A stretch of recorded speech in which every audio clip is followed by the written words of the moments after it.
ये दूसरी किस्त है बड़े भाई साहब की, जिसको लिखा है मुंशी प्रेमचंद ने, और मैंने ये कहानी ली है स्पर्श नाम की किताब से। सालाना इम्तिहान हुआ। भाई साहब फेल हो गए। मैं पास हो गया और दर्जे में प्रथम आया। मेरे और उनके बीच में केवल 2 साल का अंतर रह गया। जी में आया भाई साहब को आड़े हाथों लूं। आपकी वो घोर तपस्या कहाँ गई? मुझे देखिए, मज़े से खेलता भी रहा और दर्जे में अव्वल भी हूँ। लेकिन वो इतने दुखी और उदास थे कि मुझे उनसे दिली हमदर्दी हुई और उनके घाव पर नमक छिड़कने का विचार ही लज्जास्पद जान पड़ा। हाँ, अब मुझे अपने ऊपर कुछ अभिमान हुआ और आत्मसम्मान भी बढ़ा। भाई साहब का वो रौब मुझ पर न रहा। आज़ादी से खेलकूद में शरीक होने लगा। दिल मजबूत था। अगर उन्होंने फिर मेरी फजीहत की तो साफ कह दूंगा, आपने अपना खून जलाकर कौन सा तीर मार लिया? मैं तो खेलते कूदते दर्जे में अव्वल आ गया। जबान से ये हेकड़ी जताने का साहस न होने पर भी मेरे रंग ढंग से साफ जाहिर होता था कि भाई साहब का वो आतंक मुझ पर नहीं था। भाई साहब ने इसे भांप लिया। उनकी सहज बुद्धि बड़ी तीव्र थी। और एक दिन जब मैं भोर का सारा समय गुल्ली डंडे की भेंट करके ठीक भोजन के समय लौटा तो भाई साहब ने मानो तलवार खींच ली और मुझ पर टूट पड़े। देखता हूँ, इस साल पास हो गए और दर्जे में अव्वल आ गए तो तुम्हें दिमाग हो गया है। मगर भाईजान, घमंड तो बड़े बड़े का नहीं रहा। तुम्हारी क्या हस्ती है? इतिहास में रावण का हाल तो पढ़ा ही होगा। उसके चरित्र से तुमने कौन सा उपदेश लिया, या यूं ही पढ़ गए? महज इम्तिहान पास कर लेना कोई चीज नहीं। असल चीज है बुद्धि का विकास। जो कुछ पढ़ो उसका अभिप्राय समझो। रावण भूमंडल का स्वामी था। ऐसे राजाओं को चक्रवर्ती कहते हैं। आजकल अंग्रेजों के राज्य का विस्तार बहुत बढ़ा हुआ है, पर इन्हें चक्रवर्ती नहीं कह सकते। संसार में अनेक राष्ट्र अंग्रेजों का आधिपत्य स्वीकार नहीं करते, बिल्कुल स्वाधीन है। रावण चक्रवर्ती राजा था। संसार के सभी महीप उसे कर देते थे। बड़े बड़े देवता उसकी गुलामी करते थे। आग और पानी के देवता भी उसके दास थे। मगर उसका अंत क्या हुआ? घमंड ने उसका नाम निशान तक मिटा दिया। कोई उसे एक चुल्लू पानी देने वाला भी न बचा। आदमी और जो कुकर्म चाहे करे, पर अभिमान न करे, इतराए नहीं। अभिमान किया और दीन दुनिया दोनों से गया। शैतान का हाल भी पढ़ा ही होगा। उसे यह अभिमान हुआ था कि ईश्वर का उससे बढ़कर सच्चा भक्त कोई है ही नहीं। अंत में यह हुआ कि स्वर्ग से नर्क में ढकेल दिया गया।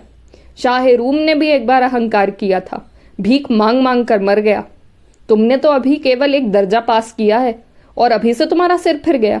तब तो तुम आगे पढ़ चुके। ये समझ लो कि तुम अपनी मेहनत से पास नहीं हुए। अंधे के हाथ बटेर लग गई। मगर बटेर केवल एक बार हाथ लग सकती है, बार बार नहीं लग सकती। कभी कभी गुल्ली डंडे में भी आंधा चोट निशाना पड़ जाता है। इससे कोई सफल खिलाड़ी नहीं हो जाता। सफल खिलाड़ी वो है जिसका कोई निशाना खाली न जाए। मेरे फेल होने पर मत जाओ। मेरे दर्जे में आओगे तो दांतों पसीना आ जाएगा। जब अलजबरा और ज्योमेट्री के लोहे के चने चबाने पड़ेंगे और इंग्लिस्तान का इतिहास पढ़ना पड़ेगा। बादशाहों के नाम याद रखना आसान नहीं। 8 हेनरी हो गुजरे हैं। कौन सा कांड किस हेनरी के समय में हुआ, क्या ये याद कर लेना आसान समझते हो? हेनरी 7वें की जगह हेनरी 8वां लिखा और सब नंबर गायब। सफा चट, सिफर भी ना मिलेगा। सिफर भी हो किस ख्याल में? दर्जनों तो जेम्स हुए हैं, दर्जनों विलियम, कोड़ियों चार्ल्स। दिमाग चक्कर खाने लगता है, आंधी रोग हो जाता है। इन अभागों को नाम भी न जुड़ते थे। एक ही नाम के पीछे दोयम, सोयम, चहारुम, पंचुम लगाते चले गए। मुझसे पूछते तो 10 लाख नाम बता देता। और ज्योमेट्री तो बस खुदा ही पना। अ ब ज की जगह अ ज ब लिख दिया और सारे नंबर कट गए। कोई इन निर्दयी मुमतहिनों से नहीं पूछता कि आखिर अ ब ज और अ ज ब में क्या फर्क है, और व्यर्थ की बात के लिए छात्रों का खून क्यों करते हो? दाल भात रोटी खाई या भात दाल रोटी खाई, इसमें क्या रखा है? मगर इन परीक्षकों को क्या परवाह? वो तो वो ही देखते हैं जो पुस्तक में लिखा है। चाहते हैं कि लड़के अक्षर अक्षर रट डालें, और इसी रटंत का नाम शिक्षा रख छोड़ा है। और आखिर इन बेसिर पैर की बातों के पढ़ने से फायदा? इस रेखा पर वो लंब गिरा दो तो आधार लंब से दुगना होगा। पूछिए इससे प्रयोजन? दुगना नहीं, चौगना हो जाए या आधा ही रहे, मेरी बला से। लेकिन परीक्षा में पास होना है तो ये सब खुराफात याद करनी पड़ेगी। कह दिया समय की पाबंदी पर एक निबंध लिखो जो 4 पन्नों से कम ना हो।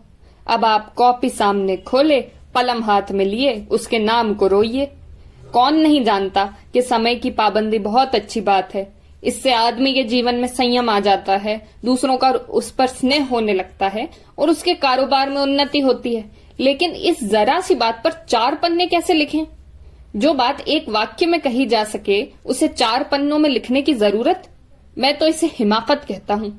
ये तो समय की किफायत नहीं बल्कि उसका दुरुपयोग है कि व्यर्थ में किसी बात को ठूंस दिया जाए। हम चाहते हैं आदमी को जो कुछ कहना हो चटपट कह दे और अपनी राह ले, मगर नहीं, आपको 4 पन्ने रंगने पड़ेंगे, चाहे जैसे लिखिए, और पन्ने भी पूरे फुल स्केप आकार के। ये छात्रों पर अत्याचार नहीं तो और क्या है? अनर्थ तो यह है कि कहा जाता है संक्षेप में लिखो। समय की पाबंदी पर संक्षेप में एक निबंध लिखो जो 4 पन्नों से कम ना हो। ठीक, संक्षेप में तो 4 पन्ने हुए, नहीं शायद 100-200 पन्ने लिखवाते। तेज भी दौड़िए और धीरे धीरे भी। है उल्टी बात, है या नहीं? बालक भी इतनी सी बात समझ सकता है, लेकिन इन अध्यापकों को इतनी तमीज भी नहीं। उस पर दावा है कि हम अध्यापक हैं। मेरे दर्जे में आओगे लाला तो ये सारे पापड़ बेलने पड़ेंगे और तब आटे दाल का भाव मालूम होगा। इस दर्जे में अव्वल आ गए हो तो जमीन पर पांव नहीं रखते। इसलिए मेरा कहना मानिए, लाख फेल हो गया हूं लेकिन तुमसे बड़ा हूं। संसार का मुझे तुमसे कहीं ज्यादा अनुभव है। जो कुछ कहता हूं उसे गिरह बांधिए, नहीं पछताइएगा। स्कूल का समय निकट था। नहीं ईश्वर जाने ये उपदेश माला कब समाप्त होती। भोजन आज मुझे निस्वाद सा लग रहा था। जब पास होने पर यह तिरस्कार हो रहा है तो फेल हो जाने पर तो शायद प्राण ही ले लिए जाएं। भाई साहब ने अपने दर्जे की पढ़ाई का जो भयंकर चित्र खींचा था उसने मुझे भयभीत कर दिया। स्कूल छोड़कर घर नहीं भागा, यही ताज्जुब है। लेकिन इतने तिरस्कार पर भी पुस्तकों में मेरी अरुचि ज्यों की त्यों बनी रही। खेल कूद का कोई अवसर हाथ से न जाने देता। पढ़ता भी मगर बहुत कम, बस इतना कि रोज टास्क पूरा हो जाए और दर्जे में जलील न होना पड़े। अपने ऊपर जो विश्वास पैदा हुआ था वो फिर लुप्त हो गया और फिर चोरों का सा जीवन कटने लगा।